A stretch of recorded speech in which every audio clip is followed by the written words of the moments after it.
Welcome, everyone. Today, we're going to talk about boundaries and how to create healthy boundaries while still being kind and loving.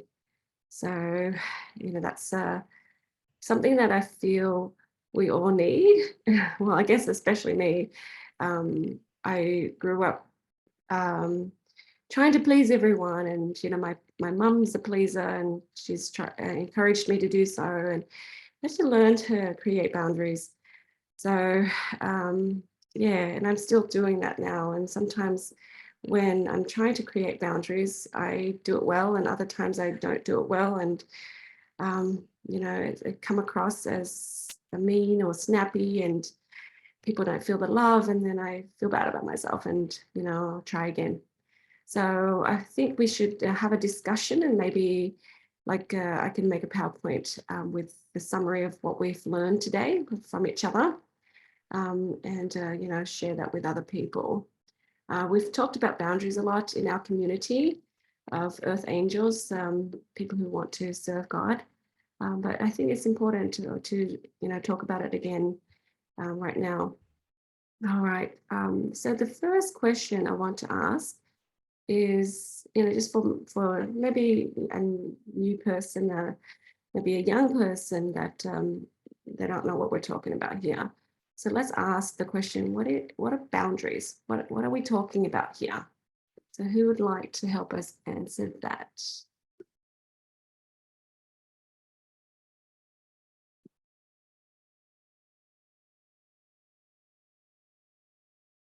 Any volunteers? I can go, I Yeah. guess. Thanks. Okay. So for me, boundaries are just really a form of self-care, right? It's about, giving people chances, maybe second chances or third, maybe many more than that, but eventually reaching a limit where you say, okay, I've given them chances to not do these behaviors that are hurtful to me or that are harmful to my spirit or whatever it is. And now I'm going to put up a boundary so that, they're not able to keep doing those same behaviors. Mm-hmm. And so it's not that you don't love them. It's not that you aren't giving them a chance to repent. It's just saying, for now, I need some space from you. Mm-hmm. And because I can't continue to allow you to mistreat me. Yeah. So, when we see the patterns repeating too much, then, we create these rules and stuff so that they can, we don't allow them to mistreat us. Yeah, it's very good. I love that you say it's about self-care. Anyone else? What are boundaries? What are we talking about here today? Jade, Yeah. I can go. Yeah. I see boundaries as a form of protection for ourselves. Yeah. And I liken it to cows in a field. Yeah. So the farmer puts his cows in a field, and they're fenced in, and so that they don't stray, he also electrifies the fence so that when you go, if you're going to go past the boundary, past the fence, you'll get a bit of a shock, because it's saying this is as far as you can go. And so the cows get used to not going near the fence line. Yeah. I mean, that can be a hindrance at sometimes, Yeah. but it's just knowing that this is as far as you can go. And I suppose we can liken that to ourselves when people, well, when loved ones, family, friends, sort of encroach on our boundaries, then we need to find, I suppose, our way of protecting ourselves by saying that's as far as I go. I can help and support with love and kindness, but I can't do it for you.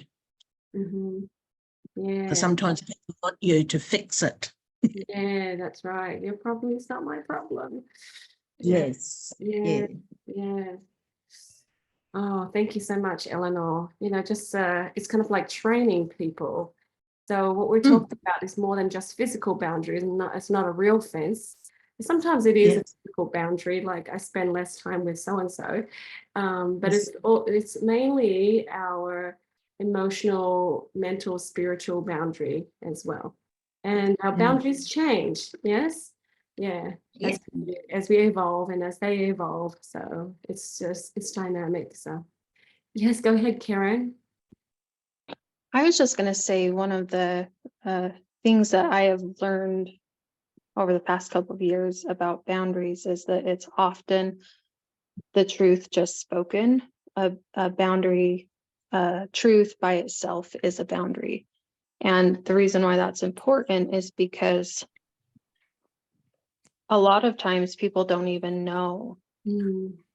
They're unaware of what the correct principle is or what the truth is, and speaking that into existence allows them the opportunity to heal or retreat on their own, and it gives them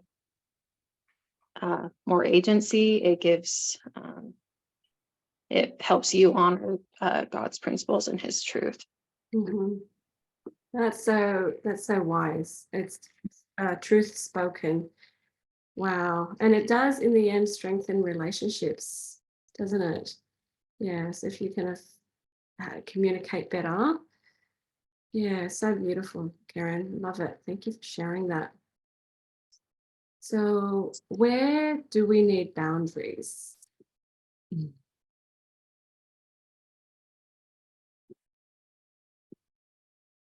Everywhere. Like Everywhere? you have, like, work boundaries, hobby boundaries.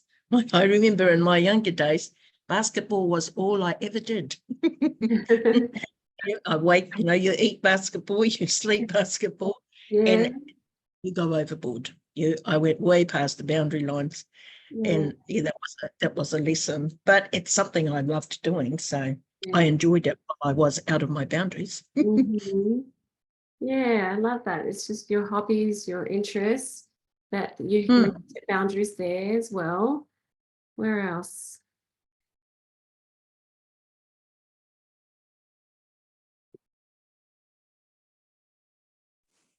Family. With your family.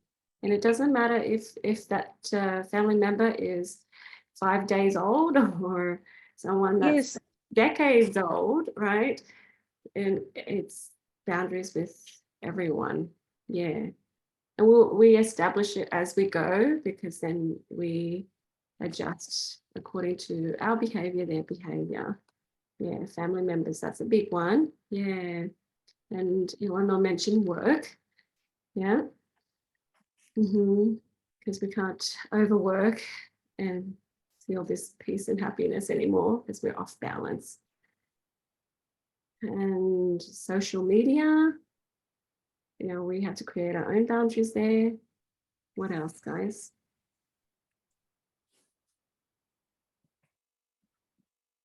It's pretty much in all our relationships, there's going to have to be certain boundaries with everyone. And especially as we change, like if we want to really go on a personal development journey, there's going to be friends or people that we've been around that we definitely have to set a boundary as we change, because they don't want to change, or they just become a bit toxic or whatever. Yeah. It's really all about the energy that people bring to your life. And if it's not a good energy, then yeah, it's just about keeping that safe distance. Not that you write people off, as we've talked about, but just, yeah, they're not as close to you as they might have been. Yeah. We have to outgrow some people at times. And it's healthy boundaries, even like, I'm a bit of a people pleaser too. And you don't have to go to everything either. And yeah, and just following your heart. Yeah. So boundaries. That's a big one for me. Sure. Yeah. And so the real boundary is your heart, isn't it? So then it kind of expands out to the things that are attached to it, which is, family relationships, other relationships, your home, your activities, like you're saying, you don't have to go to all the activities. hobbies, like, because your heart is so joyful, there's this need, it's desire just to fill it up and fill it up, and when you realize that that hobby is a thing that's going to keep it satisfied and fulfilled. Yeah. So mostly it goes down to a heart issue, so that's what I wanted to share with you today as well. And so good that we learn all these things together. So our hearts, we feel some pains in our hearts. So when we don't have healthy boundaries, we tend to have some heart emotions, and other organs are affected after that too. So we've got a bit of resentment happening. That's how we know we're like, oh, something needs to change here. And then we get bitter, and then we get angry, right? What else, guys? What else will help us help indicate that we need to start setting boundaries? What other emotions? Overwhelmed, stressed. Yes. Yep. Yep. We're starting to Anxiety. say it again. Anxiety. Yes. Anxious. Overwhelm, stress, and anxiety. For me, it's feeling disrespected. Yes. And sometimes it can come from really unexpected places, like even church. Yeah, I love that. I do. I felt that too. Not necessarily at church, but like sometimes when something's happened, it's like disrespected my time or whatever. And then all of these, it's not about people changing, right? It's about us having more self-awareness, right? And it's good for us to recognize, am I disrespecting myself, and am I inviting people to be disrespectful? And most of the time the answer is yes, because we haven't set clearer boundaries. And it's time to make these boundaries, because these feelings are giving us the clue that it's time. So physically, what does our body do to tell us that we need more boundaries? You get sick. Yes, you get sick. Yes. Yep. But So like for no reason. for now, You get it. As in stress can yeah, cause illness yeah. or some ailment that will stop you from hurting yourself. Yeah. It's true.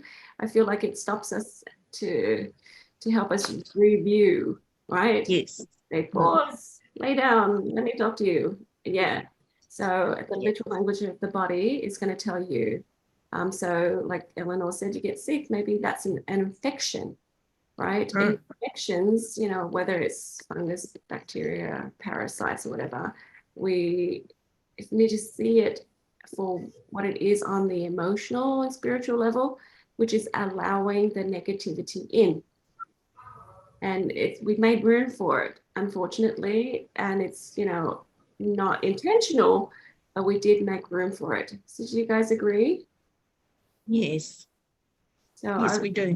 yeah, over the years I've discovered that I can go along and helping, trying to serve, trying to please, and then it's like, and then I get sick, and I thought, I'm trying to take care of my health and taking my supplements and oils and what's going on, and it's just me, neglecting to pause and to review what's all happening, adjust myself a little bit. So it's an opportunity to, review. Go ahead. Yeah, I also think that one of the things that I've noticed with me is that I hide when boundaries have been violated. I hide, and the other sad thing about that is that things that are important to me and that matter to me and my purpose, they get pushed out because other things were let in. Yeah, because you kind of I call that the self-betray, because you know what matters to you, but suddenly you let all these other things in, and you kind of betray what you've set up, right? Yeah, I totally relate to that. Yeah. So the hiding is another clue. When we recognize that and in ourselves, then we can make changes sooner. When we gain weight, we're trying to put distance between us and others. Part of the weight is carrying everyone's responsibility, trying to make sure that everybody's happy and all the problems are solved by us. Yeah. So that's what I learned. We also have skin irritations. Yep. So it's like letting people under your skin, right? So it can be from, the fungus and bacteria, whatever, but also, we're the one that's tearing our skin apart, like being pulled apart, different directions. And that's why it's interesting when I help people solve their skin issues, the oils that help them fix it are oils like cedar wood, which is oil that tie things together. Or the supplements like the enzymes that tie things together, that build and that make connections again. So, make connections to yourself, make connections to God, and don't run away and hide and separate yourself from people too much. There's some sort of balance that we can strike without, going that extreme. But, that's our natural human reaction, and that's normal. I feel like we all do that. But then when we have to just seek for that balance again. That's all. Yeah. So the other thing is thyroid. Yeah. Yeah, or throat issues, because we haven't spoken the truth. We haven't learned how to articulate what we really want, right? So we might be complaining or blaming, and so this negative energy is flowing through and around the throat area, or we're holding back words that we don't want to say, that we're not sure. Maybe we're inspired to say some things, but we're so scared to speak it. Sometimes it's like editing God's words. If you're being prayerful about it and you feel inspired, but you're so scared, you have to kind of say it nicely because you want to protect people and make sure that they're happy with you. Yeah, because we don't believe that we're going to be able to speak nicely and kind, or we believe that they're not going to take it well. So instead, we can say, I'm going to be able to speak kindly but confidently, and they will somehow understand. If they don't understand, I'm okay with them being upset momentarily, but I will make sure I show forth greater love. Yeah, later on. The other thing is gut issues, because you're drawing from your energy, you're drawing from your space of creativity, and you're letting people hook onto you, you're letting people drain you. Yeah, right. So all of these physical ailments, including the stress. I think stress is just an overall tension and, mental stretch. But they're all lessons in love, lessons in divine love. So when we pause, we can say, all right, what is my body telling me? And what's this sermon of love that I need to learn so that I can make changes? I can love me better, love God better, and love others better. Yeah. So what do you guys think? Any other literal language of the body things? Could accidents be one, Jade? Because sometimes when you're overstretching yourself, you can cause accidents. Like you trip because you're not concentrating where you might be walking or what you're doing. Yeah, that's right. Stubbing your toe can hurt, and you hardly ever stub your toe, and yet when you're stressed, you could do something as easy as stubbing your toe. Yeah, pull some muscles or whatever when you're trying to be busy. Yeah, those are like the secondary signs, because you haven't waken up to the signs that were already there, right? Yeah, and so more and more dramas happen, and so we just need to pause and just capture the clues around us, and just refocus. and get that lesson of love, and tell the divine, hey, I'm learning it now. Got the message, no more. Yeah, pause. Yeah, that's Does right. it include viruses as well? Viruses and fevers? Yeah, Yeah. that's part of the infections. I think of it as just invaders. We make room for invaders. So we can, categorize it, in one clump, which is like fungus, parasites, bacteria, etc. Yeah. Yeah. And I feel like that's a physical representation of the emotion and the Yes. spiritual side of things. It's being confirmed to me over and over and over again. Recently my dad hurt his finger. He absolutely cut off a section of his finger, and he was healing just fine.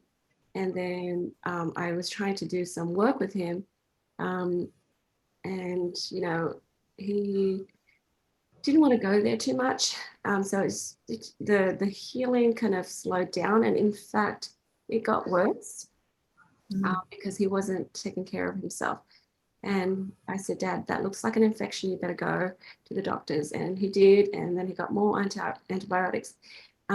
Anyways, while he was in pain, he was compelled to humility.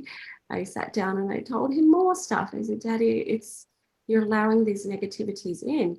You're thinking these negative thoughts. And, this critical thinking about yourself and others and, your life and things. And so we talked and talked. And, later on, I see that he's like parroting what I said to him, that, and I feel like, oh, it's sinking in. And his finger healed so fast after that.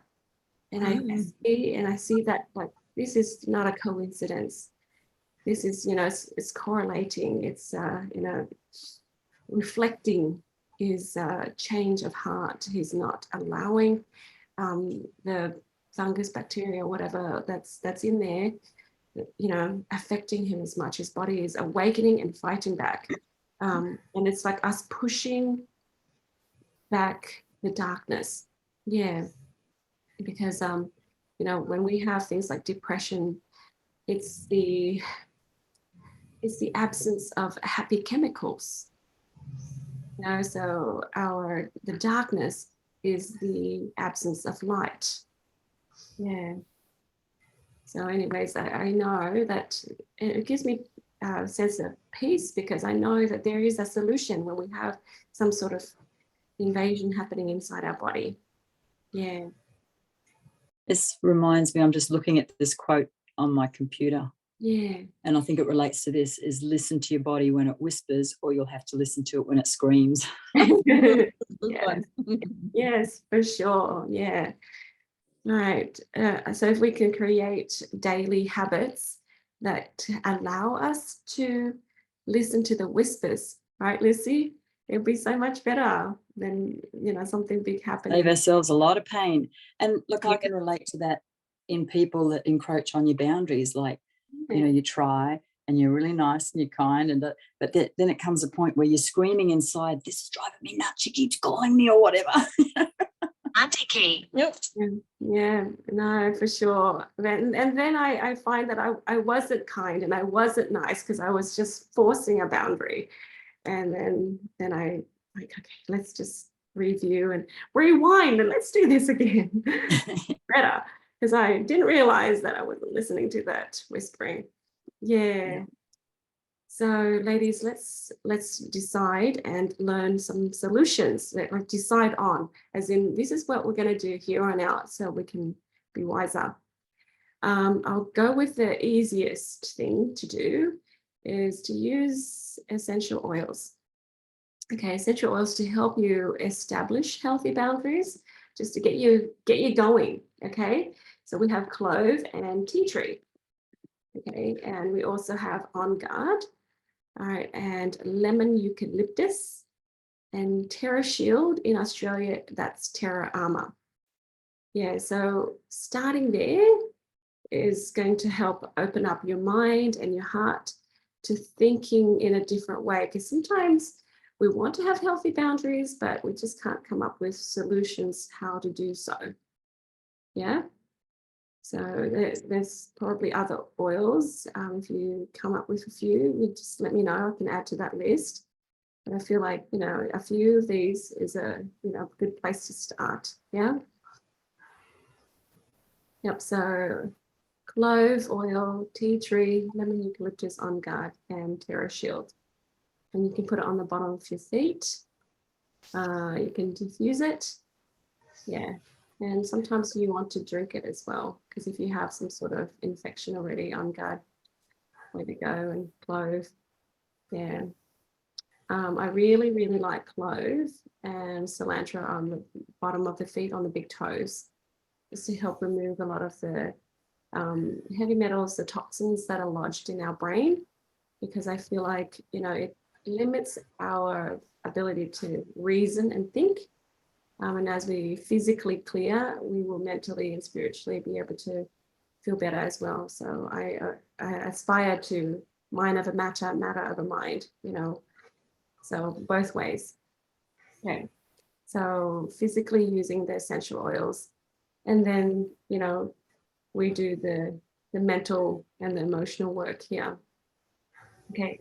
So one of the most powerful things I feel is the solution to all is to strengthen your connection and relationship to God.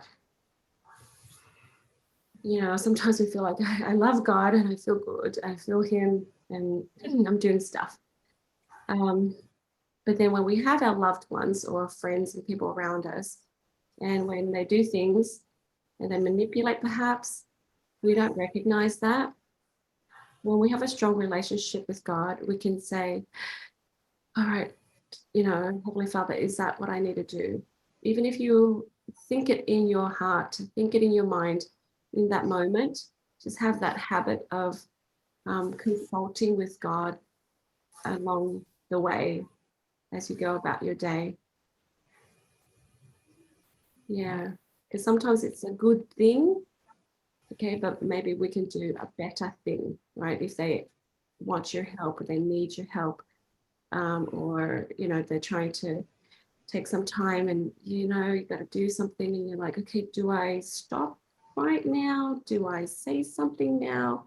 I think the best solution is to just ask God, ask questions, in your heart. If you're present with them, you can't just leave and say a quick prayer in the other room.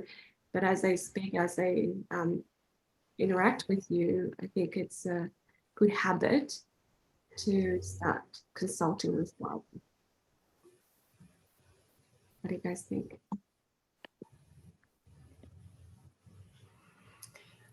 Jade, I think it's so true. I think it's the only way to have boundaries and not feel guilty about it, because there's the potential for all this pain and hurt, from the other person. And sometimes it's valid what they're saying. Like sometimes putting up those boundaries, it is hurtful to them. But if you've gotten confirmation from Heavenly Father that that's what you're supposed to do, Mm-hmm. then that's all you need. Yeah.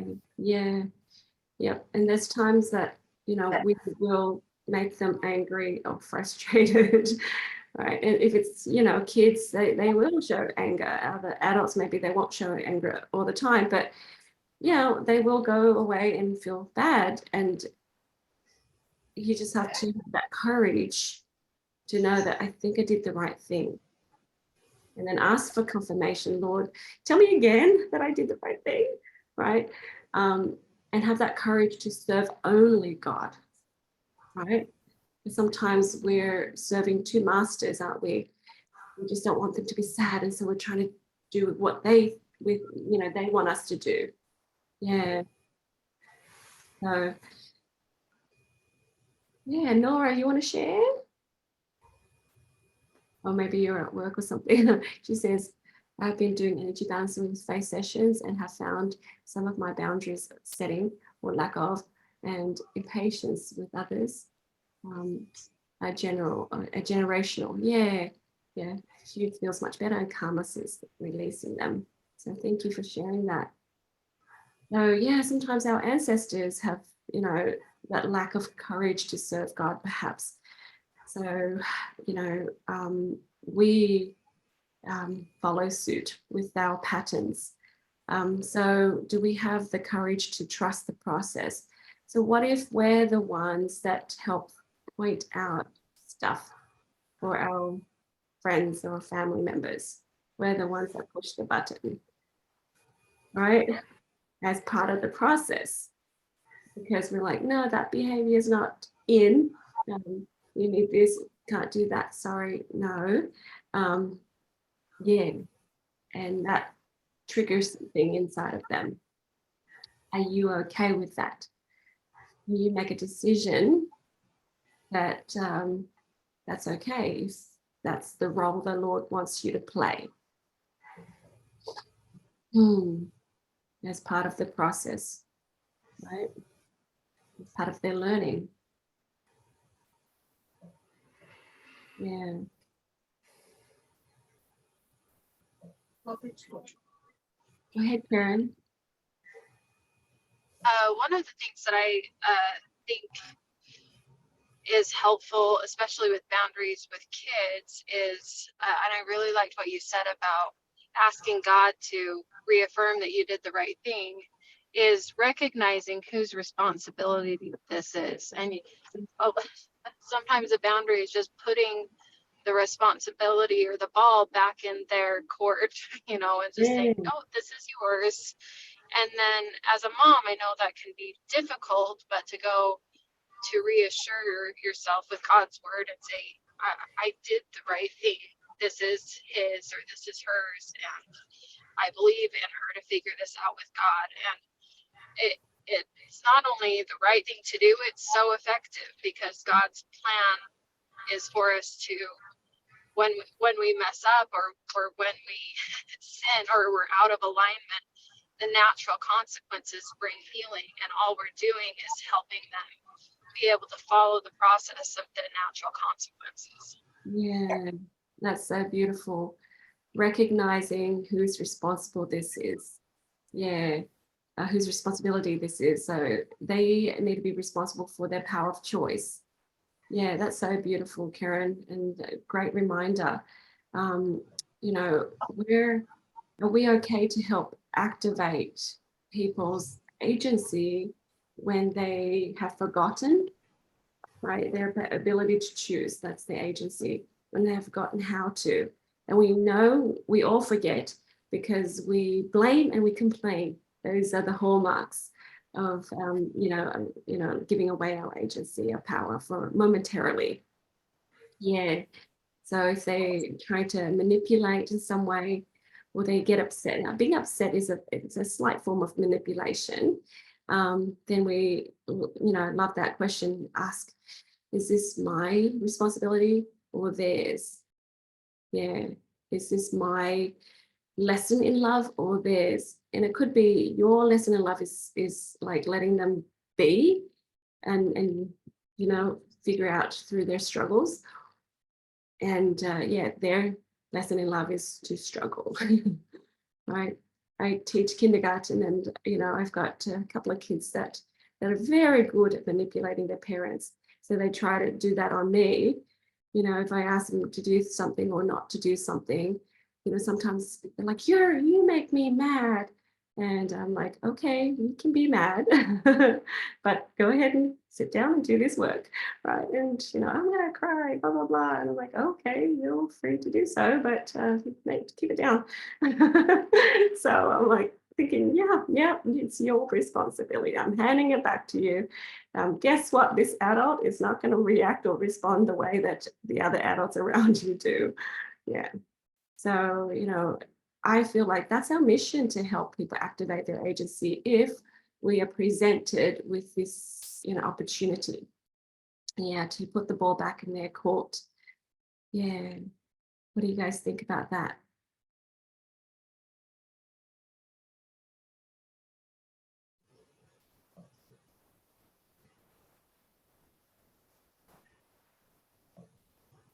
Spot on.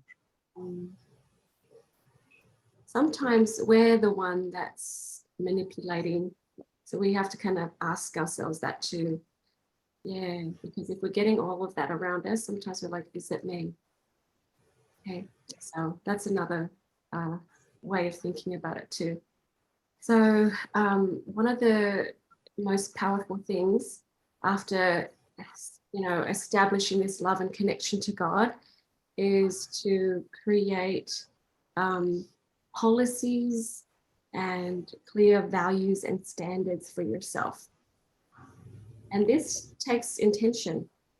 We shouldn't just, think it and say, yeah, I like things this way and that way. Sometimes we just, journal or write things down in a note to self somewhere and sort it out and be clear. And I tell you, when you make that choice, very soon after you've made that choice, you will be challenged. It's very likely that you will be challenged. And then, there's your opportunity to seek for counsel first, and then to stand firm and resolved.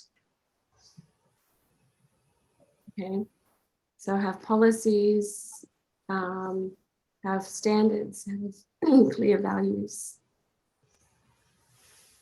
So if your children were to be interviewed and say, what are your parents' values?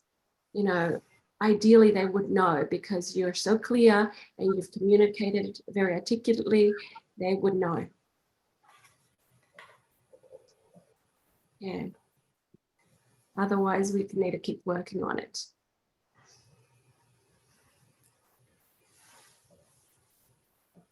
So Jade, can you talk about like some kind of language where, you have a relationship with somebody where in the past you haven't had strong boundaries and now all of a sudden you want to create them, and that's hard to do in a loving.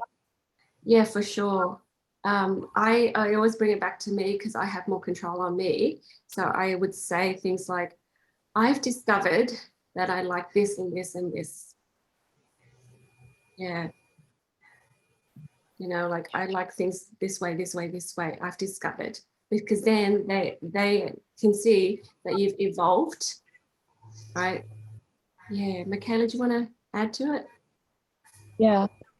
With relationships, the longer and deeper your relationship, the more difficult it'll be to change or to introduce these things to the other person in the relationship.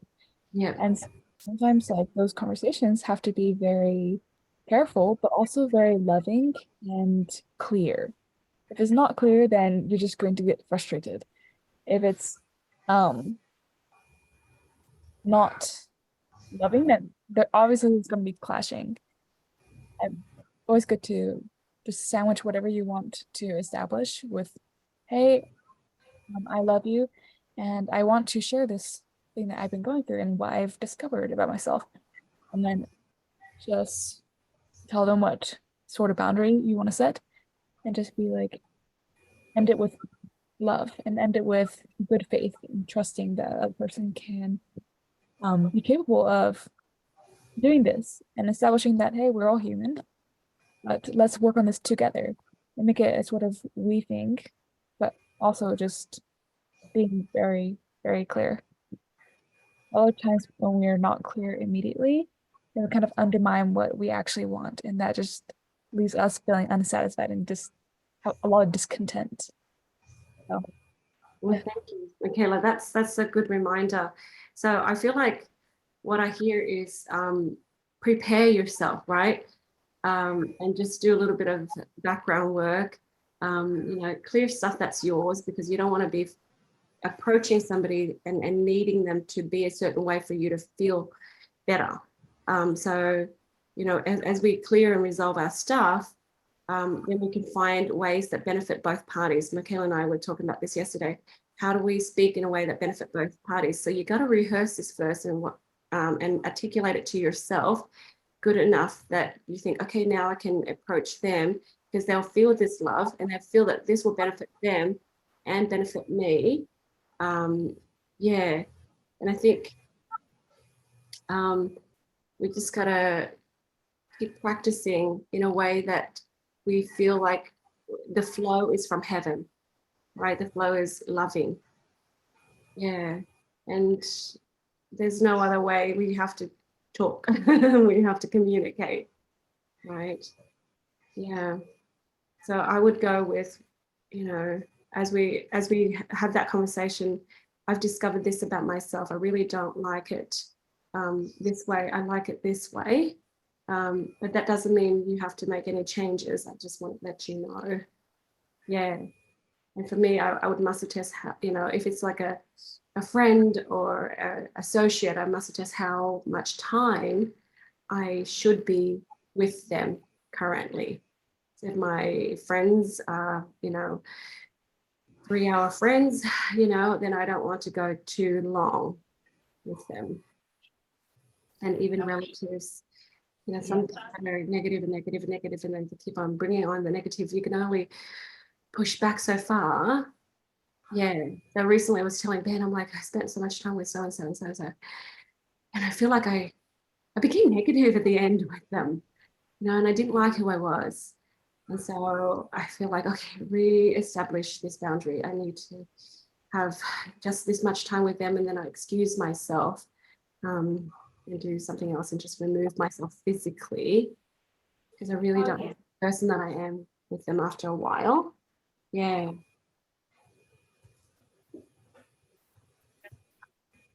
Yeah. And part of this is being clear on what you want. And that's what Michaela's saying, because if you're not clear on what you want, you will undermine what you want when you have that conversation with them. You walk away going, but I really wanted it more. Yeah. And also for you, like you might be like, I don't like it when they do this. And you might focus on that, but you don't focus on why that bothers you. Maybe Yes. that bothers you because you feel like that is a form of disrespect or something like that. Yes. Yeah. You have That's to understand why, like in yourself, like why you want something, and then you can properly communicate it. Yeah. I like the story I'm telling myself. I do this with my husband because he's a safe person for me to think aloud with. So I do work on my own, but then, you know, when I come to him and we have this conversation, it feels like I'm not haven't finished resolving it. Yeah, and that's okay, because he's the kind of person that's safe enough for me to be in the middle of this. So I say, well, when you do this, the story I'm telling myself is you're not respecting me. That you think I'm a dummy or something, you know. So you're taking responsibility, but you're expressing what you're feeling, right? When these things happen, the story I'm telling myself is life is bitter, life sucks, right? And there's nothing to look forward to anymore, right? So It's from you make me feel, right? Pardon? I said that's such a big difference from saying when you do this, Yeah. it makes me. Yeah, when you do this, it makes me feel. Yeah, because it's that you're giving your power away. They didn't make you feel anything. Yeah, it's just the way you interpret their actions. So that's what you say. The story I'm telling myself is this is disrespectful. Yeah. Yeah. And I love that. What I discovered about myself is, yeah.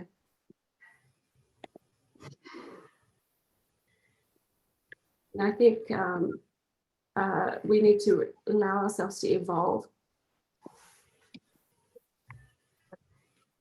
So for me, one of the things is I feel a little bit resentful when I throw my heart and soul into teaching a class, you know, a local class, when somebody's hosting and I'm teaching with, you know, my heart and soul, and it's a free class. And we've got people that just come there just so that they can have snacks because they're bored, or that, you know, they don't really want to heal, you know, and I come back and I feel drained and I'm like, I worked so hard and prayed to bless them and help them, and nothing. I feel so resentful, not to them, but just the whole situation. And then I discovered that I felt resentful. And, then I think, how would I feel if, to not, what would happen, what should happen so that I can not feel resentful? And I'm like, well, I want this type of people to be present, the people that want to heal, the people that want to be there for the right reason. And then I started asking questions like, how can I find those people that are serious, not just using us as entertainment or whatever, And then I'm like, okay, well, why don't I just charge? Because I think the right people will be willing to pay happily and more for this service. And then at least, even if, nothing happens in that class, like they don't join, doTERRA or whatever, at least I get compensated for my efforts. Yeah. And so I started with maybe $5, maybe 10, and I'm like still feeling this there. And then I hit the right mark, and I'm like 20 is a good deal, for me and for them. Okay. So then now both of us are benefiting, and I recognize that, oh, they're sacrificing, creating space to receive when they give some money or give some effort at themselves. And that worked for me. Now I'm happier, and my classes are, averaging from 9 to 12 people that are really serious. And I'm like, now I'm better. Yeah.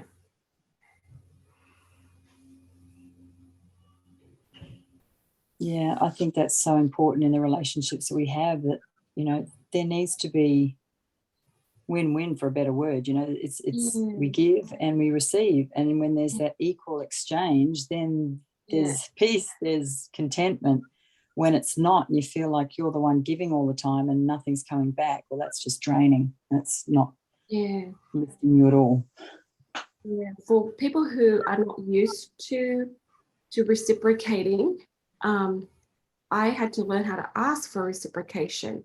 So this elderly lady, she's not, infirm or anything. She's quite physically capable, but she's very used to taking.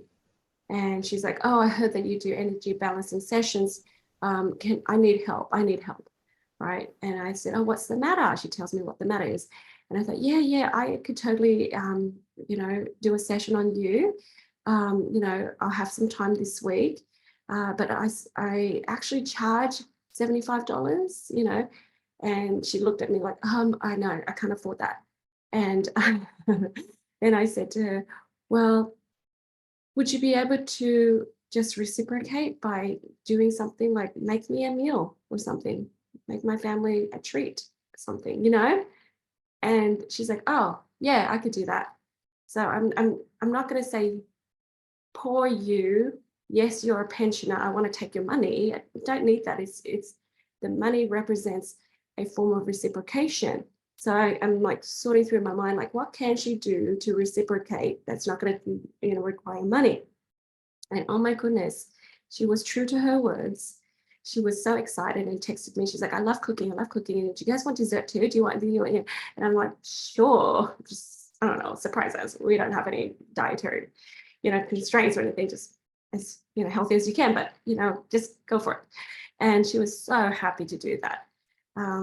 But it was me. I was so proud of myself to not accepting that, oh, I'm a pensioner, I can't pay, but I need all your help and service and stuff, because there's a little knot in my belly that says, oh, again, I'm trying to, serve and give all of myself and not feel this kind of equal energy exchange. And it felt like I've been used and abused so much already that I'm like, I'm not going there. And I've set up these rules and boundaries for myself, and I really need to honor this. So coming up with ideas to reciprocate for people who are not used to reciprocating, that was revelatory for me. Yeah. What do you guys think? I love that. That is so good. Yeah. That was such an inspiration from heaven there.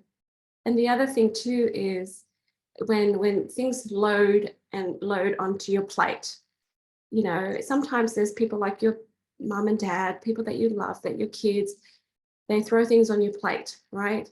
They're not strangers, so you're not going to be like, no, right? Even if they're close friends, you want to help. You want them to be part of your life still. But, you know, they don't know the timing. They don't know that right now you've got so much going on as well, right? I learned a phrase. It's, can I take a look at it in the next few days? Right? Or can I take a look at it at whatever the time is that you're available? And then sometimes they say, oh, okay, yeah, sure. And then maybe a couple of hours later, they might text you and say, oh, it's okay, we fixed it. Yeah, don't worry about it. So you said yes, kindly, lovingly, but you still have boundaries because you didn't make their problem your problem or their emergency your emergency, right? They're on the schedule properly. But yeah, it's more comfortable that way. Can I take a look at it in a few days? Can I look at it tonight? Do you mind if I, you know, take a look at it this weekend?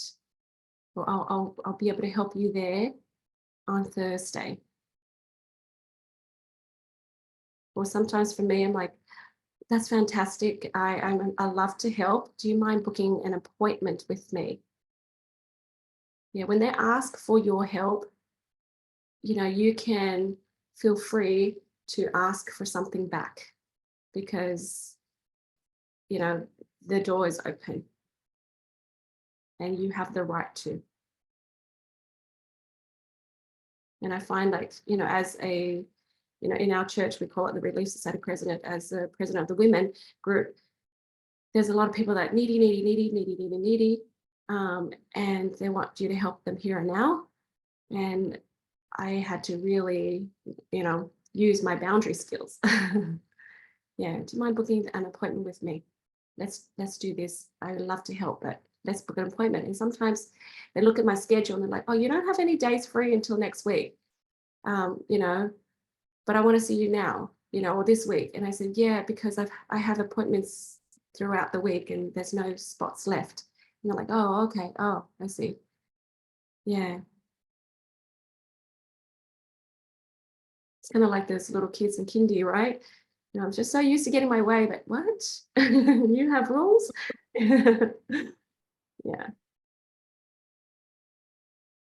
Sometimes, Jade, that's like when you don't have appointments left, that actually teaches other people to then take care of it themselves because they want it done now. Yeah. So they'll either go and ask someone else or they'll just figure it out themselves, which is a good thing in a sense. It's teaching them, oh, you're not available. Oh, what am I going to do? And then start thinking for themselves. And then they do end up finding solutions. Most people, not everybody would. Like some might just wait for that appointment with you. Yes, because I've noticed with my family, they generally want things done now. And I said, remember, I said, if you want me to do anything, you need to make an appointment with me. And most people already know I'm very, very busy, so they understand the appointment thing. But some people don't know. And I said, I'm happy to help you, but I'm not available right now. So you can make an appointment with me if you like, and then we'll go from there. And most of my family are happy to do that because they do know how busy I am. And they say, oh, I know you're busy, but can you help me with something? And I said, not today, but I can on Friday. You know, that might be Tuesday. I can on Friday. And then so they say, oh, yeah, all right then. And then when it comes Friday, no, it's all right. I sorted it out. Like I got Uber to do it instead of me having to drive with them. I got Uber. Found a solution for you help them activate their agency there. Yeah. So sometimes it's good. That's right. I don't want to live a busy life. No. So I schedule time for me in my schedule, which blocks, you know, the appointments on those days. So it's me scheduling time with me.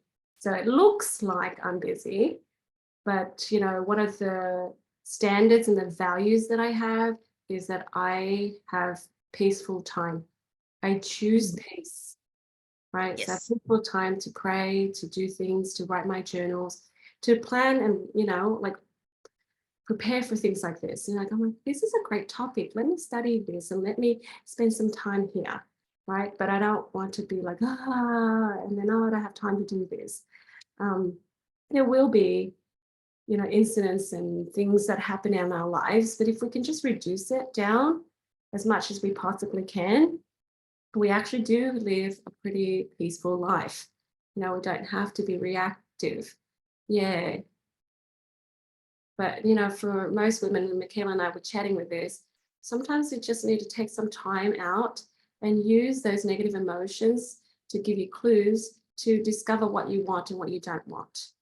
And that's a big, big thing for us women, because we don't know how to have ideas of what we do want. I don't have an idea. I was sharing with Eleanor something that I discovered. You might think like, oh my gosh, I have so many ancestors that have problems, and I feel like I can never get over that or all of that. And that's just too much and too heavy for me to carry, and I clear and work things out. And then there's more stuff, right? So I check in with my false beliefs and I think, okay, is there a false belief here? And my false belief is my ancestors' stuff is too much for me to handle. It overwhelms me. And so my new belief is I am strong enough with God, and as things surface, I will resolve them quickly. I am strong enough. Yeah. So Yeah. those negative emotions just kind of like awoke me to like, oh, there is a negative limiting belief here. Didn't know, but because I lacked the peace, I started asking questions. So why don't we, come up with things together sometimes, as we grow together and say, actually we can think this way. Actually, I'm stronger than my, ancestors' problems. Actually, I can heal fast. Actually, I can have a lot of peace in my life. Actually, I can have a lot more rest in my life. Yeah, and I can say no to things that I don't want. I was just talking to cousins the other day, and she's like, oh, I have to do this and I have to that, and I'm going to open a business and do this and this. And I'm like thinking to myself, you don't have to. What do you want? Yeah. So it's just, we don't have to kind of allow life to spiral us down. Yeah. So ask yourself, why do I want that? And in the end, I want that so that I can have security, I want that so I can have peace, I want that so I can have joy, then choose joy, choose the what, and the how may be different than you think. We overcomplicate things a lot, and it's our fault, right? Because we didn't ask for it to be easier. God will be able to speed things up and hasten things. And sometimes we just need to ask him to hasten things along.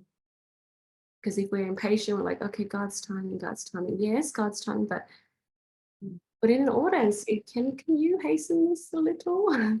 Is that okay? Maybe he will.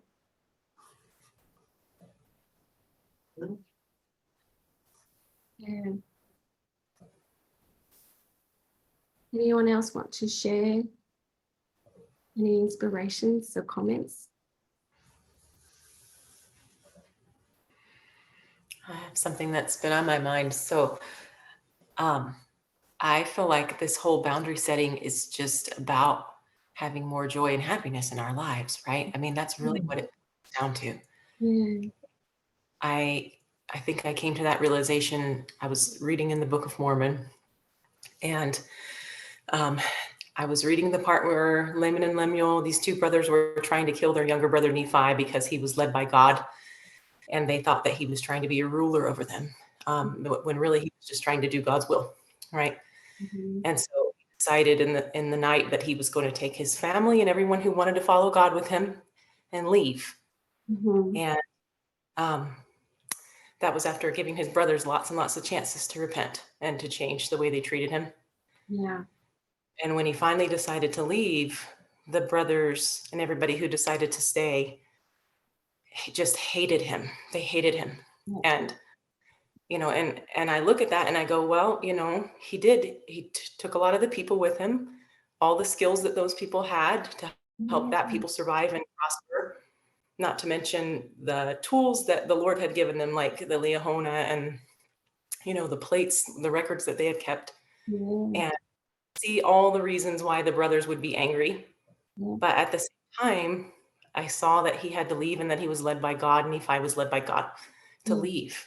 Yeah. And he says later on that despite all of that, that we lived after the manner of happiness. Mhm. And I was like, okay, like, yes, it's going to be hard. Yes, when you create boundaries, people are going to be mad and angry and unhappy with you. But ultimately, it's about your peace and happiness and having alignment with God in your life. Mm. Yeah, I love that. Yeah. That's so good. Mm. Good example. Yeah, I was reading our church prophet, President Nelson, his talk, and in his talk a few years ago, he said, "I bless you in this time of turmoil, like I bless you with happiness." It kind of like what Sonia's saying, happiness. So we're trying to protect ourselves so that there's negativity doesn't come along. But then at the same time, we need to go over here and choose happy, choose peace, choose to be cheerful. Right. And so you can use, you know, the different fun, beautiful oils that you have, cheer, peace, citrus bloom. Okay. And I realized, and Sonia reminded us that if people choose to be unhappy, like, you know, the older brothers of Nephi, you can't do anything about that. If they've decided on being unhappy and negative, you know, as much as you can to be their hero and try to fix it for them, fix stuff around them, eventually you will be their villain, you know, anyways, because if you can't be the victor for them, the hero that they want in their head, right? They will always complain, always blame, and you always become the villain. So that tells us, can we be okay with people who are unhappy and negative? Can we be okay with being the villain in their lives? Not that we mean to be, but that's the label they want to put on us. You know, are we okay with them being unhappy, mad at us, angry at us? You know, in my mind, I have to say, I give people full permission to dislike me. It's okay. I will still be happy and okay, because that's the rule that I tell myself. I will be happy, even if people think I'm a villain, right? And unhappy. They just, you know, we just cannot please them if they've chosen not to be pleased. So no matter what anybody does, right? So we don't need to dwell on that. We need to just trust the process and say, this is where you're at now. That's you. The Lord will work on you while I move forward and allow the Lord's words to be louder than your words. Yeah. And one lady asked me, well, you keep telling me to be safe, to be safe. And she's like, how can I be safe when this and this and this bad thing happened? And physically, I'm threatened, right? And what dawned on me, because I was prayerful, I'm like, what do I tell this person? It dawned on me that you're safe in your heart. You know, your heart is safe in God. That's the safety that we really want. Yeah, and boundaries is all about this happiness, you know, and because you've placed your heart in God and you're safe there. Yeah, so that's the conclusion that I came to. Yeah, but here it's just working through the process, being okay with people being unhappy with you, you know, having the skills to say certain things and express yourself in a certain way, you know, set these rules for yourself so that you can feel that that's healthy, equal energy exchange.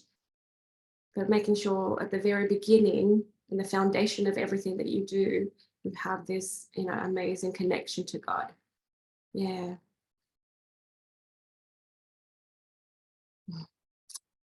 Anything you guys want to share? Any thoughts or comments?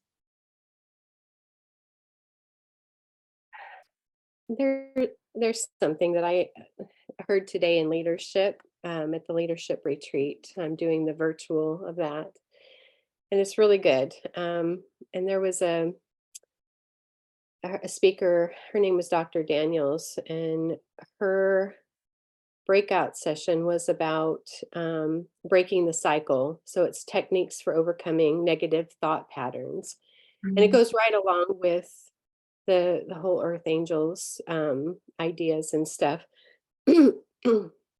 But there was something that she brought out that, like, so I've been struggling with the whole boundary thing, and so this has been really good for me. The learning, reminding myself that I need to pray when I'm in those situations is so important. But something she said today um, keeps playing in my mind that I just feel like I want to share. But I don't know if you've heard of there's a technique that they use in Hawaii, or I think it's Hawaii, that she said, for healing, and it's called Ho'oponopono.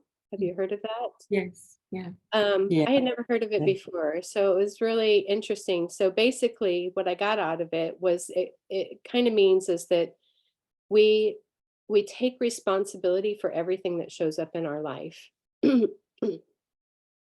I was thinking about the whole boundary thing. So, like you were saying earlier, like sometimes the reason people feel like they can intrude, or cross those boundaries is because we've allowed them to, and anyway, so, but when I was thinking about this whole concept of Ho'oponopono, which is a mouthful, it's about taking that dark spot out of us and kind of releasing it. And it's not just for us, it's for them as well. It's a healing thing for everybody. But she told a story of this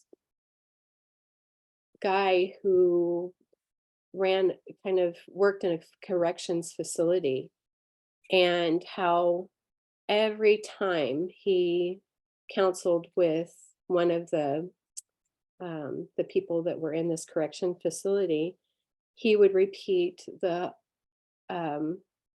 Ho'oponopono kind of like positive affirmation thing, which is, I love you, I'm sorry, please forgive me, and thank you. And while obviously he didn't do anything to these people that had made choices that got them where they were, he took responsibility for his part in that moment, and which was to kind of be a facilitator, I guess, and to remove any kind of dark spots or judgments or anything that he had concerning them. And as time progressed, these people in the correction facility, they all healed and they moved on, and in a positive way. And it got to a point where this happened so regularly that the correction facility actually had to close because there were no more people that were coming and being placed into it. And I thought that is such a beautiful, like, thought of how us practicing that healing method for those people who don't always make the best choices in our lives, even for ourselves, that we can help heal them by practicing that. And just, I don't know, I just felt prompted to share that because it was something that was a new way of thinking for me. I know about the positive affirmations and, the positive thinking, but to take it another step forward and just not allowing any darkness in us and our responsibility to help lift and serve others. Mhm. So anyway. Thank you so much, Cheryl. So you want to repeat that again? So it's thank you is the last Oh, one. it's I love you. I'm sorry. Please forgive me and thank you. And later in her speech, she talked a lot about the talking in the present tense affirmations, and so she gave a beautiful example of what she uses, and she includes that in it in her affirmation. And something else that was kind of cool was there's a YouTube app, or you can find it online, that's called Liquid Mind. And it's free music for meditation or sleep or whatever you want to use it for. And then she voice records her affirmation over with that music, and she plays it every day. And I just thought, wow, that's so cool. I'm going to do that. I love that. Great idea. Yeah. Yeah. Reminding us But of it, love. Yeah. yeah, it makes such a difference when you hear your own voice telling you those affirmations. Yeah. Can you say that app again? Liquid Mind. And Okay, awesome. Thank you. Yeah. beautiful. I love you. I'm sorry. Please forgive me. Thank you. Yeah. So Yeah. It'd be really good to break that down and how we would use that when we're talking to someone, when we're with someone. You would be saying that to yourself. Okay. Oh, okay. It's not that you speak it to them. You say it to Oh, okay. Totally get it. Yeah. Yeah, it's like an affirmation, but it's a step forward more, like Yeah. it's for them. It's for them too. Yeah. But it changes your state, doesn't it? Mhm. Yeah. From a state of judgment to a state of just love and acceptance. And Exactly. yeah. And that's something that I'm trying to overcome right now, with the situations that I have going on in my life, is to overcome the judgment that I have for these people in my life that just struggle with, respect and boundaries. Mhm. Yeah. So, and I'm trying to be loving, because it's funny, because years ago, Jade, I think you and I were talking, and something came up where you mentioned that I just need to work on being lovable, being more lovable, um, and I was like, I asked you, what does that mean? Because I'm like, okay, what do I do to be lovable? So that people respect me and respect my boundaries, and I can still be firm and not offend people when I want to implement my boundaries. And it was basic things like having, gaining wisdom, and being patient, and understanding, and giving them space, and having confidence in them. And so, yeah, that's what I've been working on. I've got those things posted for me to remind myself, this is how I look. I'm trying to be more loving and lovable as I continue to implement my boundaries in their lives and in my life. So anyway. Oh, I love that. Yeah, I think we have that radio happening in our brains, right? Of this sucks, this whatever, this awful, this is whatever. But if we have I love you, I'm sorry, please forgive me, thank you, running through our brain, I think that's going to help us refocus, on the positive in the situation. Yeah, because I feel like that's fighting back the temptations and the whisperings of Satan. Yeah. So I just remind people, like, don't feel so bad that they're like, oh, I just always think these negative thoughts. I don't want to. And I'm like, I think it's not all us.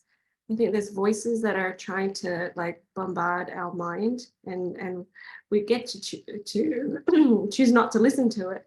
But then we have to actively figure out, what else do I say that is going to be louder, and that's going to be, out shining that darkness. And this is a wonderful example of that. Yeah, to outshine the darkness. Well, so beautiful. Well, ladies, Yeah. I think you go I ahead. was just going to quickly add, I heard something this week and I thought, oh, this is so true. Yeah. The bigger your mission, the more that's going to try and penetrate. The negative, this isn't going to work, da da da da da. And I thought, oh wow, is that so true? The bigger the mission, there's going to be more opposition to try and stop it.